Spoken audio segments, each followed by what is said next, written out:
Hoy iniciamos el capítulo 2 de la carta de Santiago a la Iglesia Universal. Dice así la santa, inerrante y todo suficiente palabra del Dios Altísimo en el capítulo 2 de la carta de Santiago, en sus versículos 1 al 4.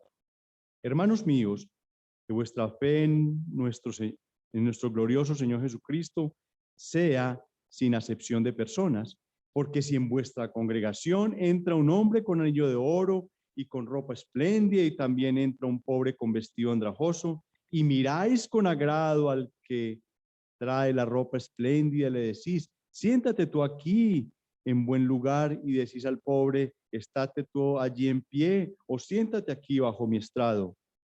¿No hacéis distinciones entre vosotros mismos y venís a ser jueces con malos pensamientos? Esta es la palabra del Señor. Vamos a orar. Padre nuestro que estás en el cielo, sea por siempre santificado, glorificado y exaltado tu nombre en la tierra y en el universo entero, Señor. Gracias, Señor, por habernos dado un solo nombre en el cual podemos tener salvación, y es el nombre de Jesucristo. Gracias por la obra del Calvario.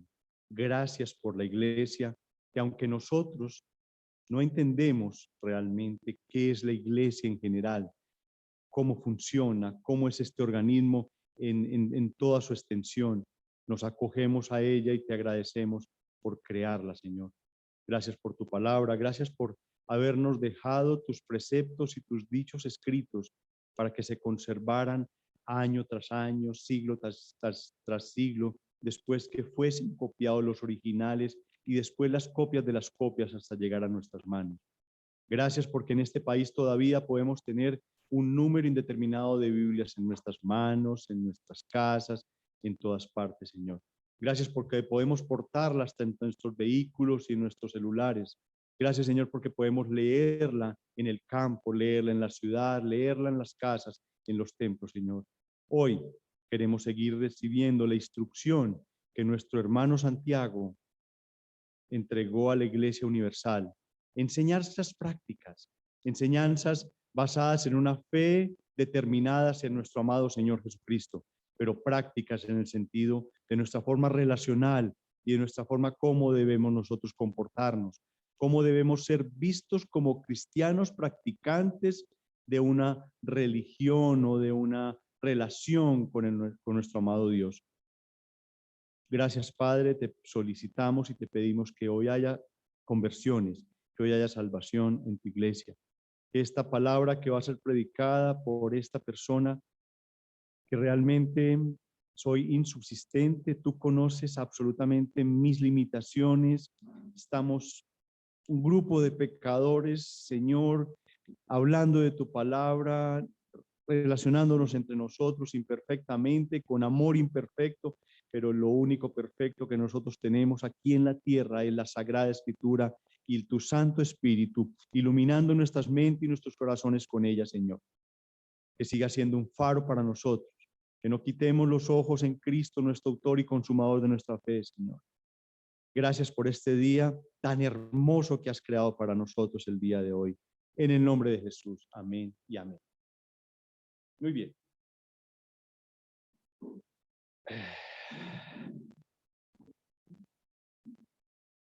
Como les dije, la iglesia, esta carta es una carta muy práctica, muy práctica. Es más, un comentario de esta carta dice que enseña una especie de ética cristiana a carta cabal y establece una relación correcta con Dios, la cual va a derivar en una relación correcta entre el prójimo. En este segundo capítulo de esta epístola, Santiago enfatiza la importancia del trato imparcial hacia otras personas, y esto está entre los versículos 1 al 13. Todos los hombres hemos sido creados iguales. exactamente iguales. Nada hemos traído al mundo y por tanto, ¿qué? Nada podemos llevarnos de él.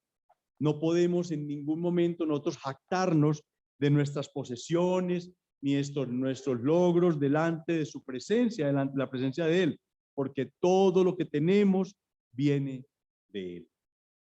Dios nos muestra en la Escritura su imparcialidad. En Hechos, capítulo 10, versículo 34,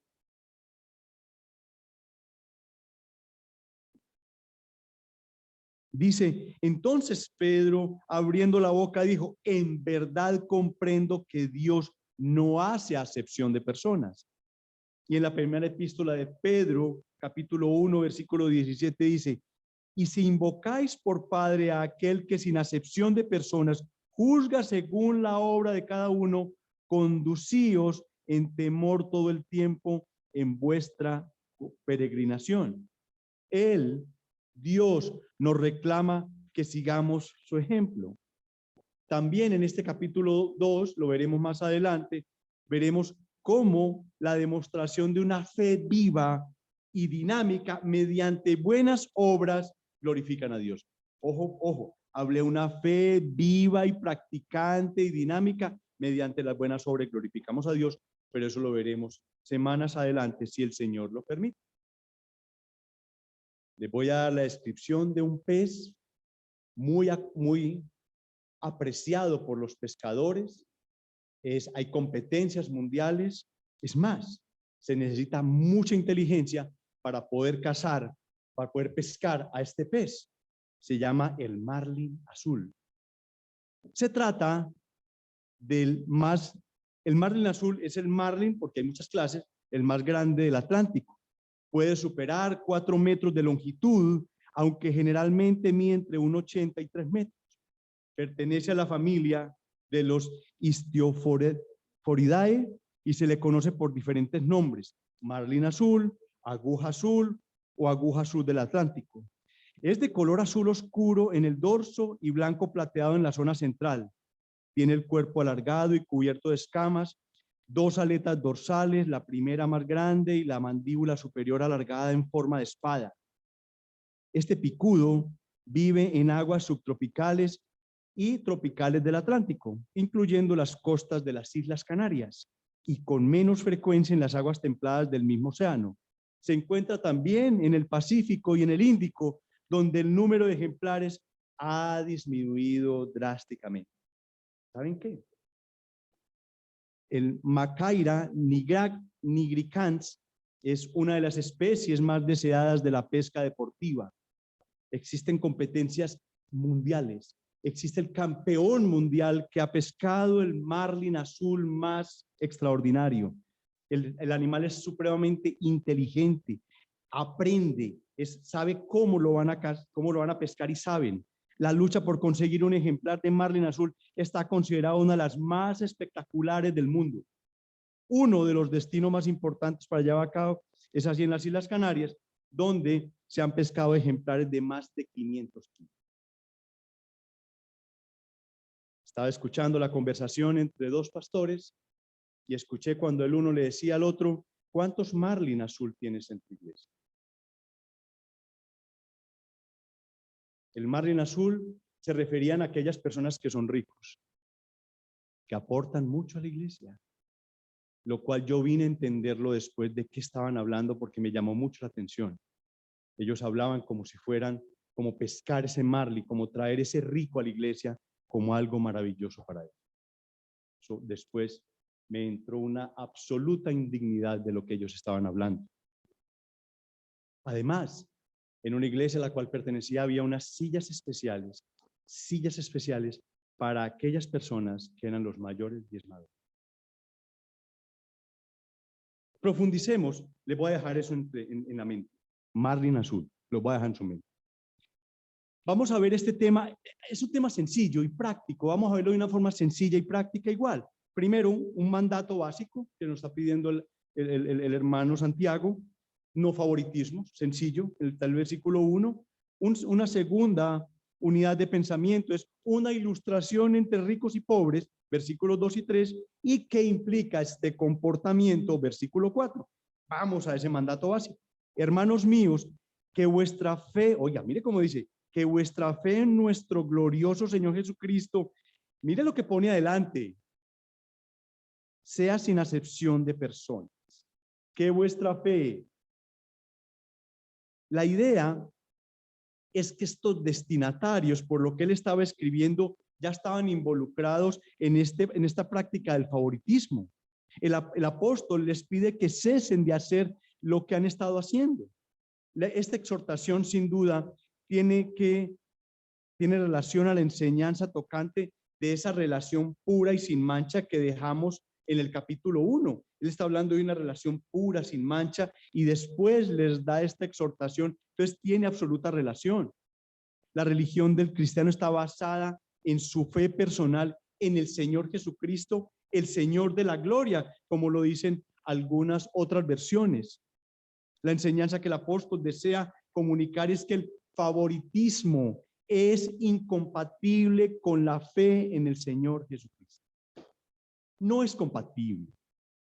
Y quiero que en la mente les quede también el favoritismo de a quién le predico yo el evangelio. ¿A quién? Hace poco tuvimos una experiencia y salimos por aquí, por la ciudad, por el centro, donde uno derriba todo favoritismo de hablar de no sé a quién. La expresión favoritismo, literalmente esta palabra significa alzar el rostro de una persona, o sea, mostrarse favorable o parcial hacia alguien. El favoritismo es condenado en las Escrituras porque pasa por alto la justicia y el mérito viéndose de una manera impropia. Este apóstol identifica al Señor Jesucristo como nuestro Señor glorioso, como dice en el versículo 1. En otras versiones dice el Señor de la gloria. En 1 Corintios 2:8, Pablo se refiere a Cristo como el Señor de la gloria, y hace más de 2 siglos un expositor alemán llamado John Albert Bengel escribió: la gloria es Cristo mismo. Es así como Santiago lo declara ser el Hijo de Dios y proclama su resurrección de los muertos como convenía a un apóstol. Cristo es la gloria y por tanto la fe en él es gloriosa y los fieles son gloriosos. Esa gloria de los fieles excede los honores del mundo. Nadie que haga acepción de personas reconoce tal cosa. Claro. El Señor Jesucristo, quien es la gloria, que descendió hasta hacerse hombre y sufrir muerte de cruz. Usar la fe en Cristo para practicar el favoritismo y la parcialidad es pasar por alto la misma persona de nuestro Señor. Dice 2 Corintios 8:9, por amor a vosotros se hizo pobre siendo rico, para que vosotros con su pobreza fuereis enriquecidos. Aquel que se humanó y se humilló hasta la muerte es la gloria en persona. Santiago, antes de iniciar este tema de la parcialidad, comienza utilizando el término hermanos míos. Hermanos míos. Esto denota su deseo de traer a la mente esos destinatarios y decirles que la relación familiar que debe existir entre ellos, entre los cristianos, es de hermanos míos. Ahí limita, trata de llevar a todos, ricos y pobres, a ese mismo término, hermanos míos. Llamarnos nosotros mismos hermanos y practicar la acepción de personas es algo inconsistente en la vida del creyente, y sobre todo por cosas tan absolutamente superficiales, tan superfluas, no trascendentales para el reino expresado por Dios en su palabra. No es un estándar en el reino de Dios. No existe ese estándar. El autor sagrado dice que vuestra fe en nuestro glorioso Señor Jesucristo sea sin acepción de personas. Ahora, ¿esto será solamente del Nuevo Testamento? No, miren el Antiguo Testamento. Vamos a Levítico 19:15, por favor.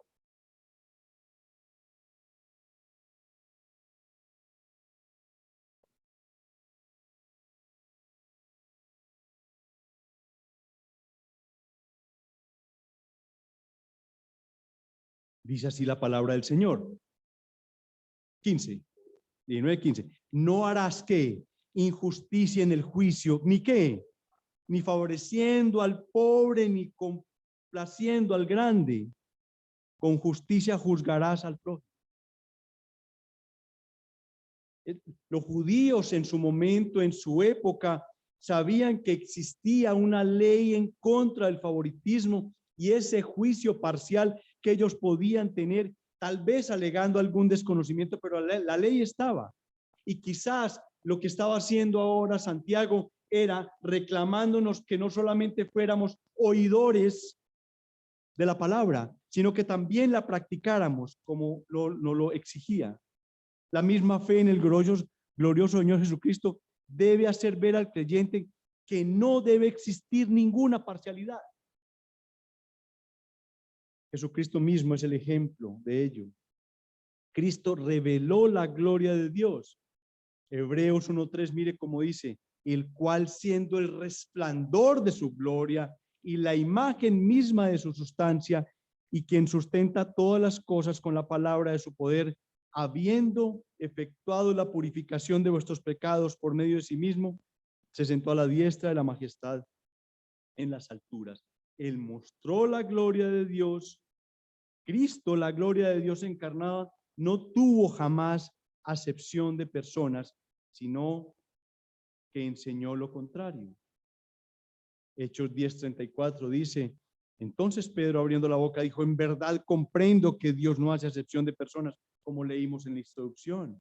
Romanos 2:11 dice, porque no hay acepción de personas para Dios.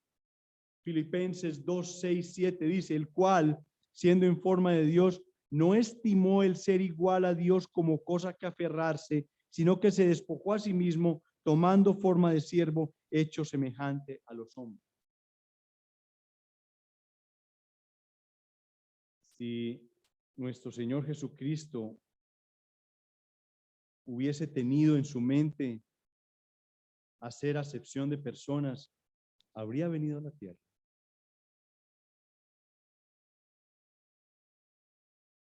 Él no hubiera venido a la tierra, pero él no tenía acepción de personas. Nada compatible hay entre la divinidad y la suprema santidad de Dios con el pecado y las tinieblas que habitan en el corazón del hombre. En 2 Corintios 4:6 dice, porque Dios, que mandó que de las tinieblas resplandeciese la luz, es el que resplandeció en nuestros corazones para iluminación del conocimiento de la gloria de Dios en la faz de la tierra. ¿Cómo podemos entender este primer versículo? El apóstol Santiago condena enfáticamente la práctica de la discriminación y específicamente en los creyentes y demanda que dicho comportamiento cese inmediatamente. El apóstol expresa que el favoritismo es incongruente con la lealtad que el cristiano debe al Señor Jesucristo, quien es el Señor de la gloria.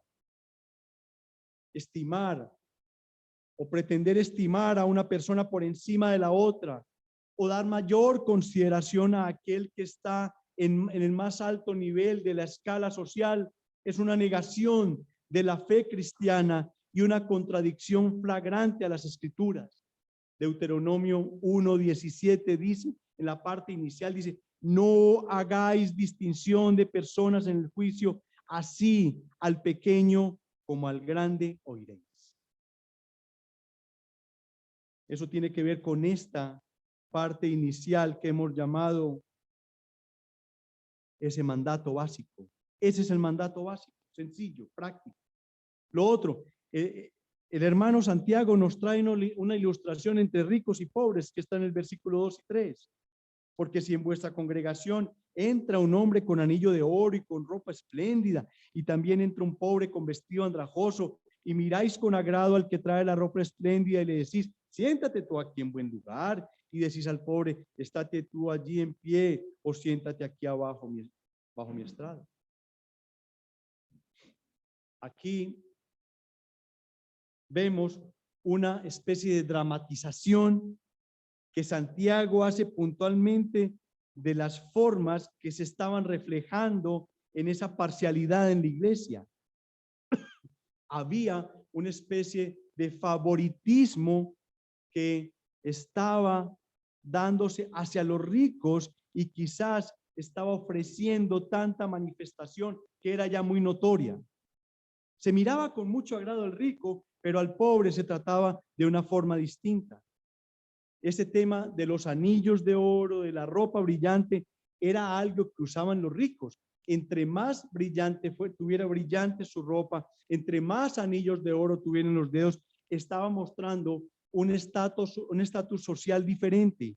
Entonces, al llegar estas personas a las sinagogas, al llegar estas personas a los templos, los miraban de una manera diferente, los ponían al frente o los ponían en cierta parte especial, quizás llamándolo como si tuvieran una reservación en los mejores sitios de la iglesia. Así sucedía con los fariseos, como les dije, en las sinagogas.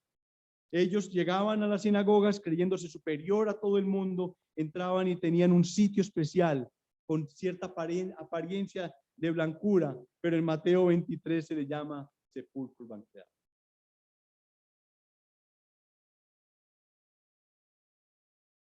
Esa misma actitud de los fariseos es lo que Santiago también amonestaba y deseaba evitar dentro del pueblo de Dios.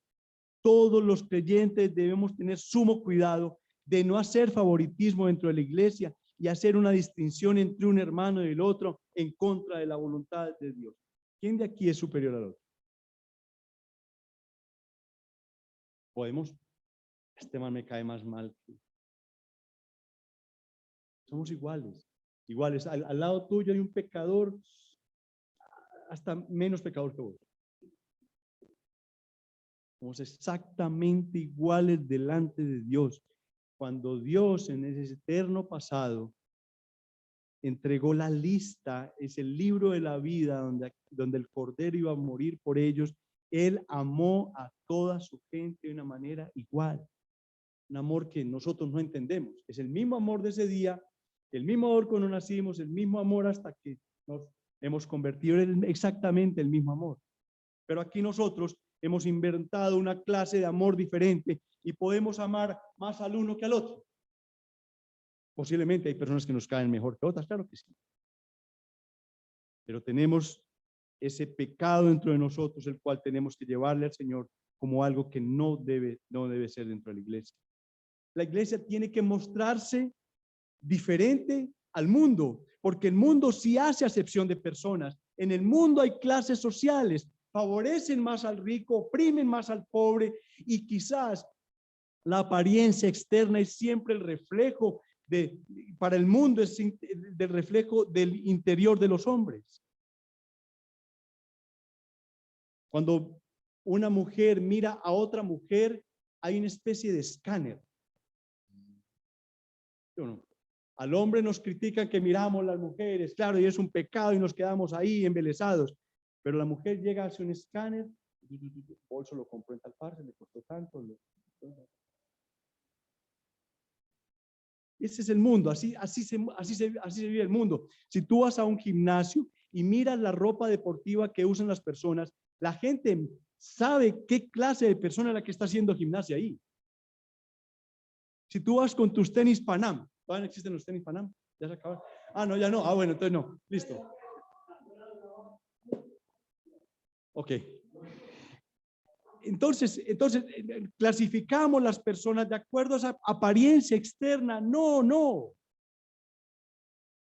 Y hemos visto muchas personas que tratan, hay un programa que salió hace poco y es como el jefe se disfraza de un operario, es contratado en su misma empresa, lo maquillan diferente y él entra y se da cuenta cómo es el trato entre ellos al interior de la compañía. Jefe encubierto. El caso presentado por Santiago es una ilustración de lo que podría ocurrir en una congregación cristiana que pierde de vista el objetivo de la fe viviente. Cuando eso ocurre, el resultado inevitable se manifiesta en el trato hacia las otras personas. Es por eso por lo que el apóstol subraya que la fe en Cristo no debe usarse como un instrumento de favoritismos. Y hay dos ejemplos preciosos en la Escritura, y uno de ellos fue cómo trató Cristo a Nicodemo.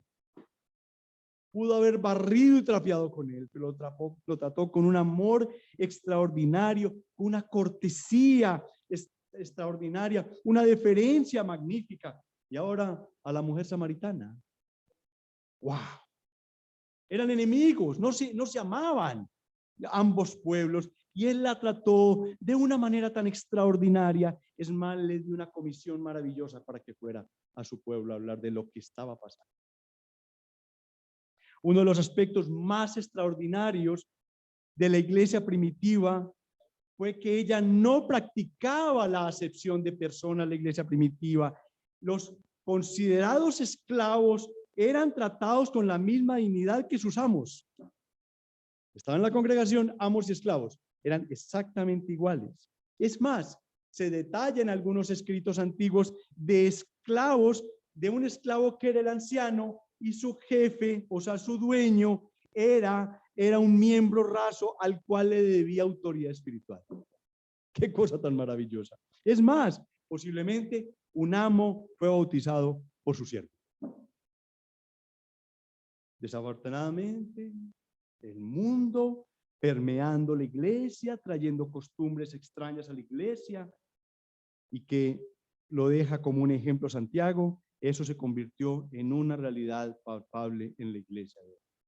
Hay favoritismos en la iglesia, a lo cual tenemos que pedirle perdón a Dios por eso. Santiago concluye este argumento de su ilustración con una pregunta retórica. Tercer punto, ¿qué implica este comportamiento? Verso 4, pregunta: ¿no hacéis distinción entre vosotros mismos y venís a ser jueces con malos pensamientos? Una pregunta retórica es aquella que no se espera respuesta de ella. La sola pregunta genera, como dice aquí, una definición. ¿Qué dice? De pregunta retórica. Se trata de una pregunta que se formula sin esperar respuesta, con la finalidad de reforzar o reafirmar el propio punto de vista, al mismo tiempo que incentiva al oyente a reflexionar sobre un asunto o que adopte un cambio de conducta. Eso es lo que es una pregunta retórica. Eso fue lo que les hizo. Él no estaba esperando respuesta de ellos. Él estaba esperando que ellos reflexionaran. Hacer la pregunta es ya contestarla. Los receptores de la carta discriminan y se han convertido en jueces con malos pensamientos. Dejaron de contemplar la sin igual gloria de Dios por mirar el brillo del anillo, por ver las ropas suntuosas. Eso los estaba ilumbrando. ¿Sabes quién ha venido a la iglesia? Mira, ese es el gerente de la Toyota. Está viniendo Bill Gates a la iglesia.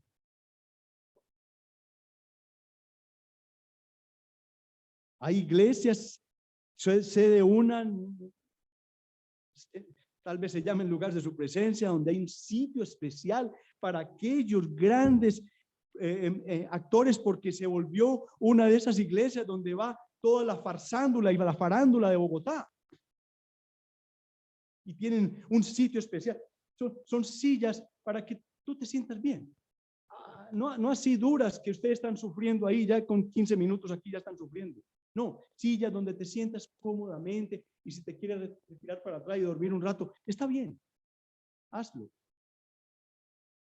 Pero así es, tal cual se los estoy diciendo. No estoy caricaturizando mucho esto, pero es así.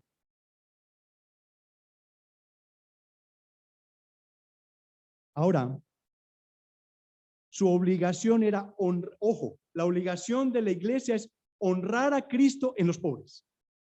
Honrar a Cristo en los pobres y no despreciarlos en comparación con los ricos.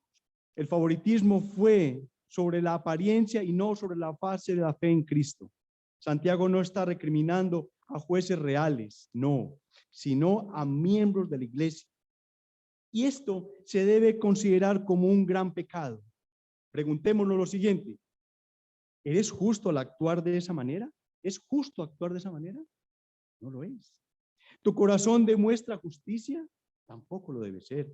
¿De qué está lleno tu corazón? ¿Crees que la justicia que muestras es agradable a los ojos de Dios? Entendiéndose justicia como el actuar debido de acuerdo a lo que el Señor nos ha dado. ¿Cómo está representada la justicia? Una mujer que, con los ojos que vendados, ¿cierto? Y una balanza en la mano. Esa es la justicia. ¿Por qué están vendados los ojos? Para que ella para que la venda le impida ser parcial, no mirar si la persona es rica o es pobre, no mirar si es blanco o es negro, no mirar si es hombre o mujer, no mirar qué clase de sociedad es. No, es ser parcial. Por eso es que reclama a Dios dentro y fuera de la iglesia. Discriminar es ver al prójimo como uno. Discriminar no es ver al prójimo como uno mismo.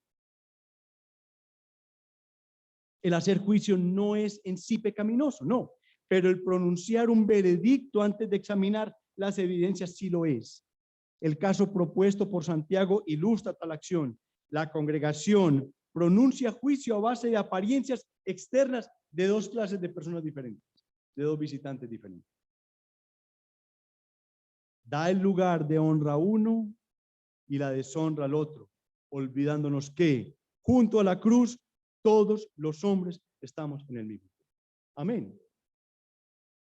Vamos a ver unas aplicaciones sencillas de este tema, sencillo, práctico, pero contundente. Mira, querido amigo, tú que no estás en Cristo, el mundo tiene una discriminación brutal sobre ti.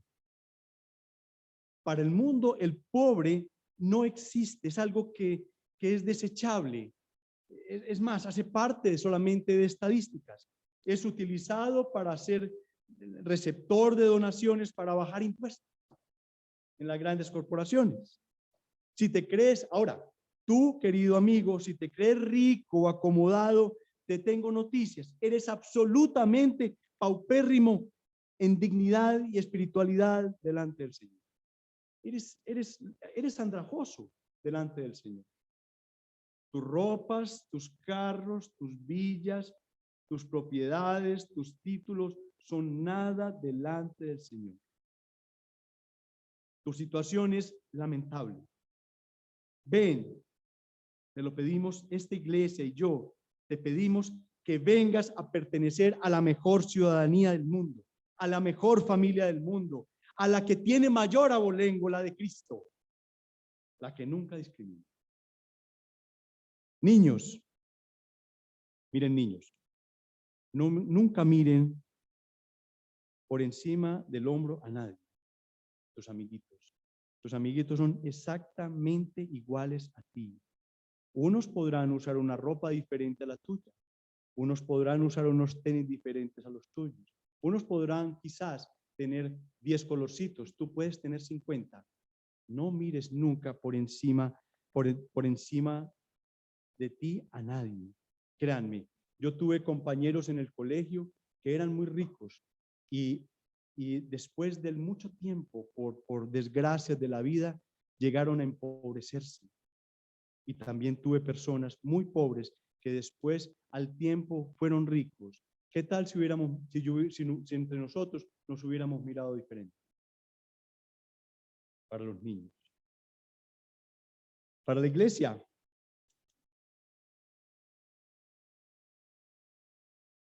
Pregunta, ¿somos hijos de Dios, miembros de su familia?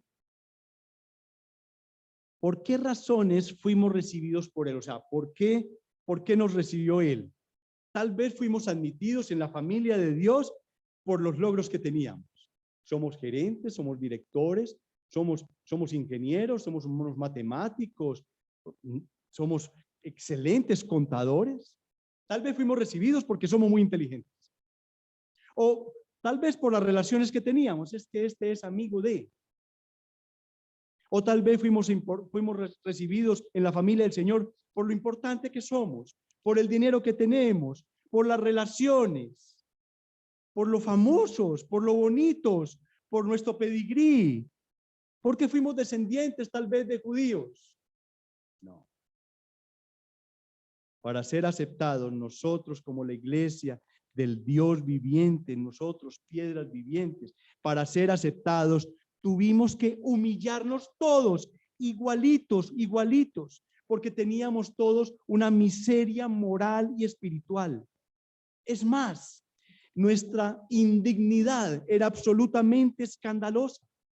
Mateo 15, el 21 dice, y el hijo le dijo, Padre, he pecado contra el cielo y contra ti, y ya no soy digno de ser llamado tu hijo. Y después de esto, quizás nos atrevamos con más agrado a aquellos que son ricos, tal vez famosos, de abolengo, y tratar con displicencia, desagrado, indiferencia a los pobres o a los sin nombre. Es un llamado de atención a la iglesia para ser miembros de la congregación iglesia. Le está hablando la iglesia a la congregación del Cordero. Para ser hijos legítimos de la congregación de Jesucristo, debimos pasar por la humillación de la cruz, reconociendo nuestra maldad, reconociendo que teníamos un espíritu y un alma pecaminosa, un cuerpo pecaminoso, que tendemos hacia el mal y que nuestra única esperanza de salvación está en el hecho de que el Hijo de Dios me amó con un amor eterno, sin discriminación, y se entregó a sí mismo por mí. La muerte nos hace a todos igualiticos. Exacto. Tengas el apellido que tengas. La conversión y la cruz derriban todas las diferencias sociales. Ahí no hay diferencias sociales. Por igual participamos en la resurrección, igualitos participamos en la resurrección de Cristo, siendo considerados todos hermanos, hermanos llenos de un amor heredado del amor de Dios. Amén. Vamos a orarle al Señor.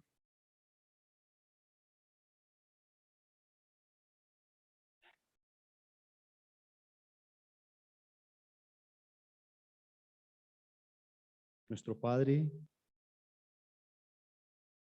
Señor, qué sencillas y prácticas son tus enseñanzas, Señor. A veces pasamos por ellas como un rayo, así rápido, porque tengo que leer el Nuevo Testamento en un mes. Entonces pasamos raudos por tus enseñanzas, pero has permitido que en los sermones, en las prédicas, en las enseñanzas de los maestros y de los pastores y de los ancianos, nosotros podamos de alguna manera desmenuzar la palabra.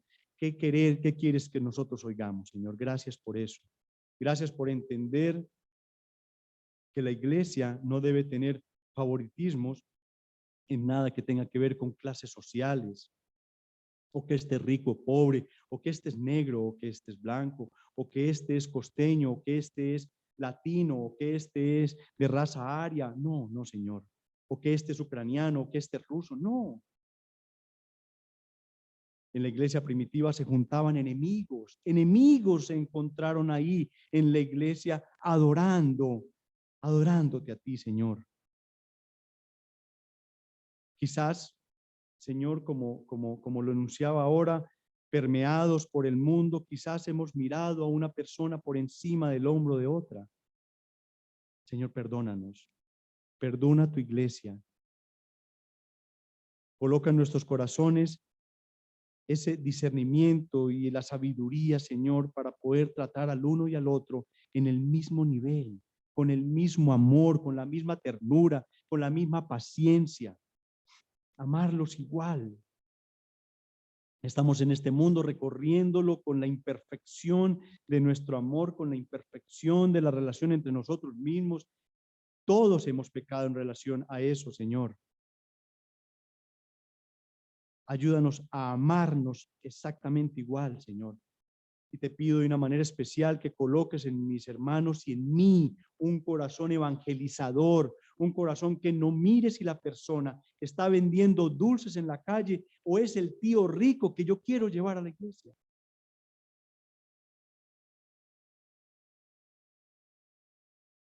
Regala, Señor, esa forma como nuestro amado Jesucristo trató a Nicodemo y trató a la samaritana con ese respeto, ese amor, esa ternura con que fueron tratadas estas personas. Aún, Señor, recordamos que en esa cruz del Calvario atormentado como estaba, decía, perdónales porque no saben lo que hacen. Señor, llena nuestro corazón de amor, porque en sí es falta de amor. Llena nuestro corazón de amor para que nosotros podamos ver al uno y al otro con el mismo amor, así como tú nos miras a nosotros. En el nombre de Jesús. Amén y amén. Y permite, Señor, que podamos tener una santa cena con toda la reverencia que ella se merece. Amén y amén.